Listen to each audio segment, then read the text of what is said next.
So I was born in Denver, Colorado. I mean, I moved around so much that I don't really have a benchmark as far as Denver goes. I mean, we went back to see my parents' graduate school, family housing, and it just didn't even exist. And so at that time, in the late 60s, the other Asians that they would know would be Asian graduate students. So I remember they had a Thai friend who ended up being a minister in Thailand. I did speak once many years ago at a university in Denver, and I've observed that there's a sizable Asian American population there. So that's changed. But some of my earliest memories growing up was in Riverside, California. That's near LA. And in order to get Asian food, we'd have to drive an hour to go to Los Angeles to go to the grocery store. And so I remember those little tin cans with the sweet candies in them. My mother-in-law was in Houston, and they didn't have one grocery store, so she used to grow bean sprouts underneath the kitchen sink. So my family, my parents who moved here, with the exception of cousins who would come here for college or university.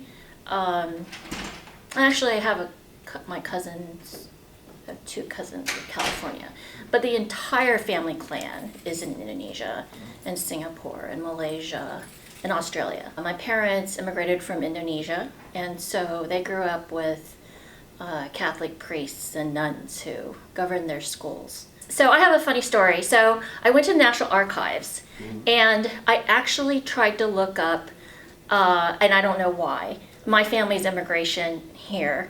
And basically they document, by boat passage, tickets and things. They have these passenger rosters. Well, my parents came in 1967 on a plane from Indonesia. And so, and also they don't release information unless, it's at least 100 years old. So it was sort of this fanciful exercise that I was going through to try to find my family records at National Archives, but our family history didn't date back that early. So we moved around to Calgary, Alberta, or maybe it's the other way around, and also Vancouver Island. Then we moved to Riverside, California, and then New Orleans, Louisiana, and then Houston, Texas. And then I lived in Japan for half a year, and then I moved to Maryland. Well, I remember when I was in kindergarten and I was studying in Vancouver Island. So I was enrolled in kindergarten, right? And every morning they had this sort of opening song, and I couldn't understand all the words, and it was because they were singing Fair Shotgun French. So so I would mime it until I eventually got it, but I didn't understand why I didn't know the words, and then now we all know, right? It's because people are bilingual there in English and French. I loved California. I loved the laid-back vibe. I still remember the flipped hair and the bell-bottom pants, and I remember when Elvis died. So that was fun. Louisiana, I remembered Mardi Gras. That was pretty wild. And I liked Houston because it lent itself well to, raising families. There was a lot of music and art center there. So, I was involved in the Houston Youth Symphony Orchestra. I was fascinated with Japan, everything about it, even the toilets. The water would shoot in this trajectory, and then I heard this woman scream in the stall next to me, and I rushed out, and she rushed out, and we kept bowing to each other and saying "I'm sorry" in Japanese. I didn't know why she was saying she was sorry. So I went to college in the 90s, and at that time Japan was a rising economic power, and I thought that I might get involved in international relations, and so I was studying, about the keiretsus, the Japanese corporations and then a little bit about the corporate culture. And so that's why I decided to study Japanese for a year and then go to Japan. And I quickly learned, and especially after meeting Americans who had been there for 10 years, that was a very, very difficult language, and not having grown up learning like the Chinese characters, I thought it was really challenging. So I only got so far in my language abilities with Japan, but because my whole family network was in Indonesia and I go back there often to visit grandparents, then passively I had more of a passive fluency in Bahasa Indonesia, and also the dialect of that island, which is Java. That's where the capital of Indonesia resides. It's Jakarta. And so both my parents grew up on that island. So I knew a little bit of the dialect Javanese too. You talked about you were studying some of the corporate stuff in Japan. How was that different from Japan and here? At that time, when you graduated from a university, you entered into a corporation and then you pretty much stayed there for life. So it's changed since, but now here, people move around every couple of years.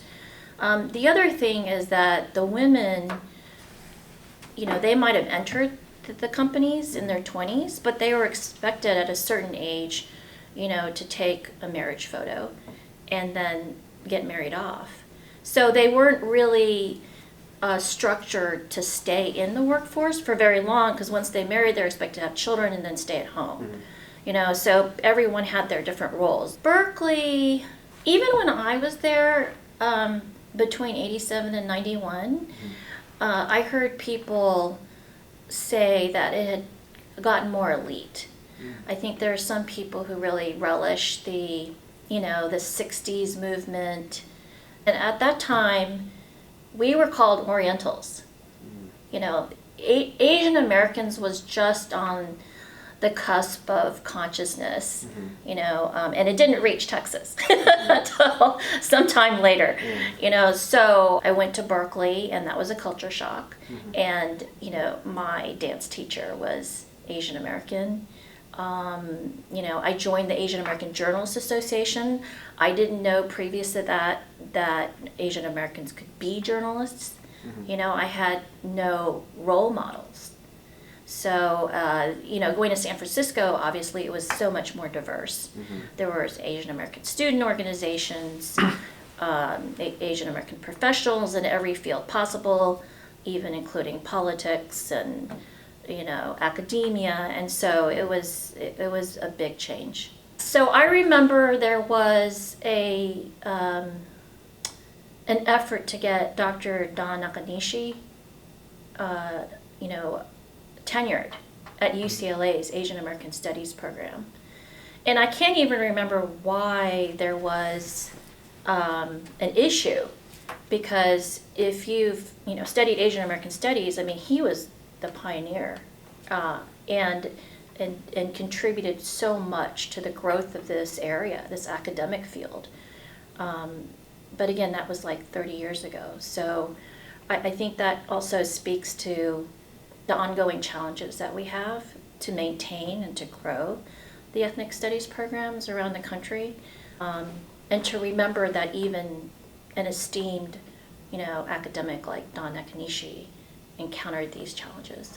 So I have an origin story, and I mentioned that I grew up in Houston, and I was watching TV, and there was an interview, and I saw this young Asian American woman, and she was very eloquent, and she was sitting with these other white men commentators, and she was relating this story about a Chinese American man who had been beaten to death because he was mistaken as Japanese. So this was the Vincent Chin case.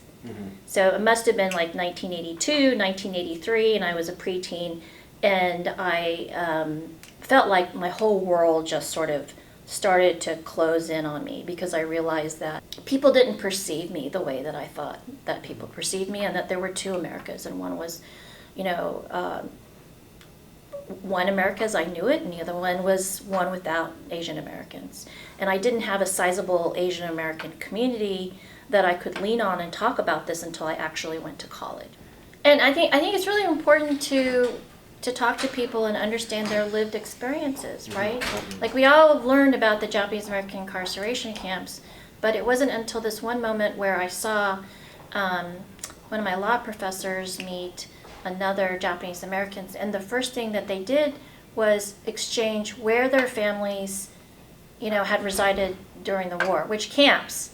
And then immediately you think, oh my goodness, this is their point of reference. We need to continue to help give wings to those stories so that people remember, and also extract from them the lessons that should have been learned from those eras so that we don't repeat them again. That crystallized a moment that I knew that I wanted to be an advocate on behalf of the Asian American community, which is what I did when I went to college and then went to law school and then became a civil rights lawyer.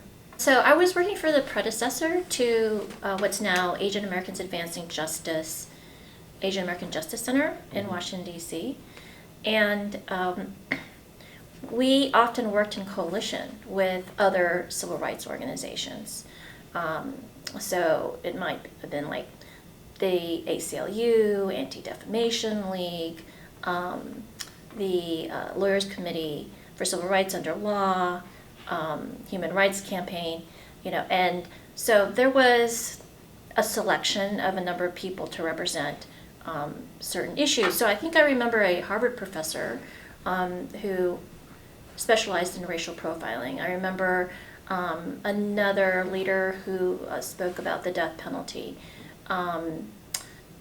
There were so many. There was NAACP, I think Legal Defense Fund, litigators. So I've been a civil rights lawyer, and I recognize now the significance of storytelling. Stories are what give color, especially when you're trying to speak to a lawmaker about the need for amendments to a law or the creation of new law. So, and especially during this time where there's a challenge to the notion that diversity is our strength, I wanted to bring out, more diverse stories, particularly about Asian Americans. So to that end, I created a blog. I'm still launching it, so it's not, out and robust with stories yet, but it's 6huesblog.com. And the reason why it's called that is because I wanted to recognize all the different facets that make up me. Just as I see that for each of you, you are you have an outlook on life that is a prism of all your experiences, right? So for me, it's about as a parent, as a civil rights advocate, as a nonprofit professional, as a woman, and so I want to write from that lens and also demonstrate that Asian Americans are also diverse in their perspectives and their experiences. The last message I want to say is that we are seeing a diversification of political views, so to speak, because of the rise in certain ethnic communities. And I know that it can be, challenging, whereas before we might have had the space, especially in the national arena, to be able to speak, in a fairly unified voice. And we can't any longer. And so I think that challenge calls for us to do some bridge building, and to take care with how we're characterizing those other communities, because they're also part of us, and to try to go into their space and to connect with them and to hear them out, and to listen to them and to find ways where they can voice their concerns, but not at the expense of the dignity of others. And I think overall, even outside the Asian American community, that's our challenge, right, with the other side. But that's happening inside our own community too. So I hope that people will sort of take on, that challenge as well as being bridge builders. I want to thank Professor Phil Nash and my two facilitators here, and everyone in the Asian American Ethnic Studies classroom for the opportunity to share, my story.